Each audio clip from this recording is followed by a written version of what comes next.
In the past 3 years, more than 10,000 men, women and children have died trying to cross this stretch of water. En Afrique, on a ceux qui sortent des familles aisées, qui n'ont pas besoin de se casser la tête, qui ont tout et ont toujours eu tout de leur enfance jusqu'à leur âge adulte. Et d'un autre côté, en Afrique, on a des familles qui sont plus ou moins démunies. Et des familles qui vivent vraiment en dessous de ce qu'on appelle le seuil de pauvreté. Des personnes qui mangent à peine 2 fois par jour. Certaines familles peuvent à peine se permettre de manger 2 fois à 3 fois la semaine. Et s'il te plaît, quand je dis 2 à 3 fois, je parle bien sûr d'au moins la graine, au moins un grain de riz. Parce que justement de ces familles que vont émerger les personnes qui vont prendre le risque de se lever un matin et de prendre la décision de prendre la route en quête d'une vie meilleure. Bien qu'ils savent que plusieurs clichés ont agité la toile, soi-disant, beaucoup de personnes sont décédées dans le désert, beaucoup de personnes ont péri dans la mer, mais ils sont très peu à se laisser décourager par ces informations parce qu'ils sont convaincus que l'aventure, c'est pour les chanceux, l'aventure, c'est pour ceux qui sont durs à cuire. Cependant, les raisons qui poussent certains à prendre la route ne sont pas les mêmes pour d'autres. Il y a des personnes qui vivent dans les pays en guerre en Afrique, qui font face à beaucoup de difficultés sur le terrain. Ils ont du mal à circuler, ils ont du mal à se vêtir, ils ont du mal à se nourrir. Les enfants ont du mal à aller à l'école, les infrastructures, les routières, les hôpitaux, les écoles, parce que c'est un pays en guerre, ils ne bénéficient pas de beaucoup d'avantages sociaux. Ces personnes vont généralement quitter leur pays, pas parce qu'ils recherchent, pas parce qu'ils ont forcément l'objectif de partir en Occident, mais parce qu'ils recherchent un endroit, que ce soit en Afrique ou en Occident, qui va leur donner le maximum d'avantages possibles. Ce sont ces personnes, quelquefois, quittent leur pays en guerre et s'en vont en aventure en quête d'une zone ou d'un milieu de vie un peu plus adéquat par rapport au sien. Tandis que d'autres font plutôt face à ce qu'on peut appeler ici en Afrique un changement de climat plus ou moins brutal. Parlons de la zone Sahel qui fait face à l'avancée progressive du désert. Dans cette zone de dérèglement, premièrement, il y a de la pauvreté, la pauvreté elle est immense dans la zone sahélienne en Afrique. Ça c'est un fait. Mais aussi avec l'avancée du désert qui non seulement leur empêche l'activité d'agriculture, mais aussi d'élevage. Généralement, ces personnes, ces populations ne vivent que de ça. Ils n'ont plus cette possibilité de mener leur activité, mener leur agriculture ou encore l'élevage. Ça fait de personnes non grata dans leur propre région parce que le désert avance et qui dit avancer du désert dit haute saison sèche. Et qui dit haute saison sèche dit l'agriculture n'est pas possible, l'élevage non plus. Du coup, qui dit ni agriculture ni élevage dit pas de vie. Et qui dit pas de vie dit des personnes vont émigrer de la zone sahélienne pour des zones soit avoisinantes, soit d'autres vont partir pour l'Occident, pour l'Amérique. Pour certains, généralement, qui ont une vision un peu lointaine de leur immigration. Il y a certains qui migrent aussi pour les motifs de mauvaise gouvernance dans leur pays. C'est terrible, hein, vraiment. Les dirigeants africains, il y en a certains qui, si on pouvait, il y a certains qui migrent de leur pays en Afrique à cause de la mauvaise gouvernance. Tenez-vous bien, ce que vous dire, parce que la mauvaise gouvernance de certains pays africains, de certains dirigeants africains, contribue à 80% de l'immigration de certaines populations vers d'autres rives, vers l'Occident, vers d'autres pays africains, en vue d'une vie un peu plus aisée, d'une vie un peu plus favorable, parce que, on va dire, il y a certains pays en Afrique qui offrent une vie soit légèrement plus abordable par rapport à leur pays, par rapport au pays natal, par rapport au pays dans lequel l'on vient. Il y a certains pays en Afrique, je prends le cas du Cameroun. au Cameroun actuellement, nombreuses sont les personnes qui décident d'immigrer, décident de partir du Cameroun à cause de la mauvaise gouvernance, à cause du régime politique en place qui ne favorise pas tellement les petites et moyennes entreprises, qui ne favorise pas tellement le développement culturel et sociopolitique des jeunes sur le territoire national, sur leur territoire, le territoire sur lequel ils sont nés. Donc, généralement, ce sont les jeunes qui partent, généralement, ce sont les jeunes qui quittent de leur pays, généralement, ce sont les jeunes qui quittent du Cameroun et essaient de se chercher une place meilleure dans les pays avoisinants ou encore en Occident. Ce qui va faire en sorte que beaucoup vont à un moment décider de prendre le chemin de la route. Non mais vraiment, c'est un pays. Dans un pays, il n'y a pas de route, il y a à peine des hôpitaux. C'est à peine si les écoles sont subventionnées par l'État. Pourtant, il y a l'argent. Il y a l'argent. Mais on se demande où est-ce que tout l'argent dédié à cette promotion, il y a un argent, il y a un budget qui généralement est voté pour la subvention des hôpitaux, des écoles. Mais pas tout cet argent-là en fait. L'argent n'a pas où. Ils font quoi de l'argent là? Ils détournent. Et ça, le détournement de fonds publics. Hein? J'ai cru entendre une voix. Ok, bref. Il y a les hôpitaux qui ont besoin de subventions de l'État. Il y a les écoles, il y a même les orphelinats qui ont besoin de subventions de l'État. Mais il n'y a pas d'argent. Il n'y a pas d'argent, il n'y a pas d'argent payé, Donc, je sais pas.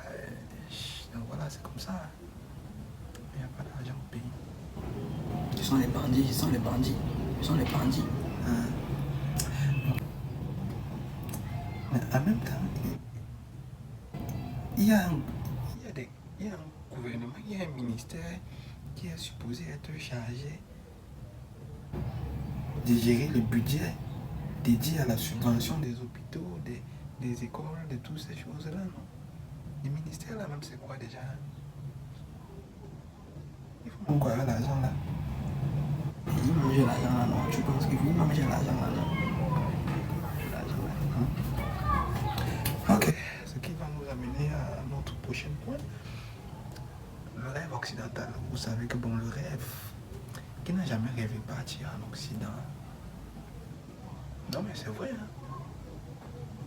Et toi qui me regardes là, si tu étais un Africain et que tu vivais en Occident, tu vivais en Afrique, si tu étais un Africain et que tu voyais quelqu'un, voilà, peut-être, je ne sais pas qui, hein, il roule dans sa Rolls-Royce là, la Rolls-Royce, il roule peut-être dans son Lamborghini là, et il sirote du bon vin avec du bon whisky, il est bien vêtu. Pendant que toi dans le téléphone, tu le regardes, tu es juste là comme ça, tu as à peine mangé le matin, tu as à peine vêtu. C'est-à-dire, tu te lèves le matin, tu te demandes ce que tu vas faire. Mais il y a quelqu'un qui apparaît dans ton téléphone, il te montre qu'il a tout. Et il n'est pas en Afrique, il est en Occident. Donc la prochaine raison qui va pousser les personnes, qui va pousser les Africains à partir du continent, c'est le rêve occidental. Les maisons de luxe, les voyages de luxe, les voyages première classe, les voitures de luxe, tout ce qui concerne le luxe. Ouais, les Africains sont friands de ce qui brille. Pour ceux qui sont facilement attirés par la vie facile, parce qu'ils brillent quoi. Donc, parce qu'après, il y a la réalité de terrain. Donc, ce qu'il y a là, c'est que les réseaux sociaux, la télé, les journaux, nous vendent le rêve occidental chaque jour. Dans tout ce que nous consommons, quel que soit ce qu'on fait. La société nous vend le rêve occidental chaque jour. Et je pense qu'ils ne sont pas bêtes de faire ce qu'ils font. Je pense qu'ils savent. Parce qu'en faisant ça, il y a des âmes faibles qui vont succomber à la tentation et décider de prendre la route, vendre même toute leur maison. Il y a des gens qui vendent même le terrain. Il y a des gens qui vendent même les terrains, les maisons de leurs parents, mais c'est là dehors pour voyager. D'autres vendent même parce qu'ils veulent partir en aventure. Moi, s'il y avait l'argent, moi, s'il y avait l'argent, voilà, tu devais faire quoi? Tu avais l'argent, tu devais faire quoi? Hein? Tu vas comme un gars comme ça, tu devais finir ça dans les bars, les boîtes de nuit. Tu devais finir ça sur les femmes. Tu devais acheter les voitures pour ne rien faire avec. La raison pour laquelle il m'a déconcentré, lui, hein? Non, mais ça, c'est pas bien. Il y a des trucs qui vont dans la tête, là, c'est pas... Les trucs qui passent dans la tête, là, c'est... J'étais en train de dire quoi déjà? Dans les réseaux sociaux, la télé vendent le rêve d'une vie paradisiaque en Amérique et en Europe. Bon, moi, la question que je me suis toujours posée, moi, je vais être franc. Si tout le monde part, qui va rester en Afrique? Qui va rester en Afrique? L'Afrique va se vider chaque jour. Même comme ça se vide là, si tout le monde va se partir par la route, c'est que toute l'Afrique va crever alors. Elle va crever tout ça, le désert va devenir comme les poissons. Les poissons vont se régaler de nous là en Afrique, dans l'océan, tout voilà. Les piranhas. Ils appellent ça piranha, non? Les poissons qui mangent les gens là. Qui là-bas, vraiment les voilà. Le piranha dans l'océan. Le piranha, c'est un poisson de macro. Bon, il y a les requins, oui. Il y a les requins qui mangent les gens. Migrants. People. Each one. Donc les gens vont partir dans l'eau pour mourir. Les requins vont les manger. Donc ça dit que les requins ont déjà bouffé plus de milliers de la population de l'Afrique. Voilà. Les gens ne font que partir, se donner eux-mêmes la nourriture. Ils ne comprennent pas qu'ils sont la nourriture de requins. Ils ne continuent que de partir. C'est comme ça que l'océan bouffe les gens. Hein? Même toi qui me regardes là, je suis sûr que tu es parmi les personnes qui avaient l'intention de partir.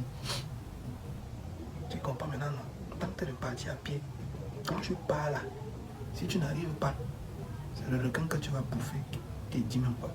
C'est le requin qui va te bouffer. C'est dans le requin que tu vas partir émerger.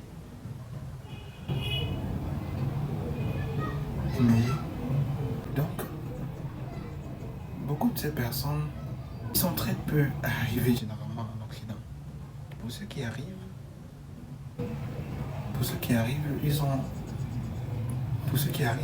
moi je n'aimerais pas vraiment être à leur place parce que ils sont nombreux qui arrivent, ce sont généralement les STF, ils dorment à la rue, ils sont nombreux à dormir à la rue en Europe et en Occident, voilà, ils sont nombreux. Mais la réalité est là, ils ne vont jamais s'arrêter de partir, ils vont toujours continuer à partir, toujours et toujours et toujours. C'est pas vraiment les Africains, l'Occident, c'est comme la mouche qui suit le caca. C'est comme la mouche qui suit le caca. Voilà. Il n'y a pas une mouche qui n'aime pas ça. Hein? Voilà. Donc, pour ceux qui sont des morts là, bon, Père, que Dieu vous accueille. Hein? Que Dieu vous accueille. Bon, pour ceux qui sont arrivés, les gars, c'est le début. Bon, comme vous avez traversé là, c'est en fait, comme vous êtes arrivé là, c'est le début, soyez seulement encore fort. Soyez encore fort, ça va aller. Hein. Bon, la prochaine vidéo, c'est les solutions contre l'immigration frauduleuse, l'immigration africaine illégale là. Voilà, c'est le thème de la prochaine vidéo. Donc, c'est demain que je vais descendre la vidéo là. Il faut être prêt demain. Donc ne manque pas la vidéo là demain. Je fais ça demain. Il ne faudra pas manquer la vidéo, d'accord? Bon, j'ai fait la patate frite. Je n'ai pas mangé ça comme ça. Bon, on se voit demain, non?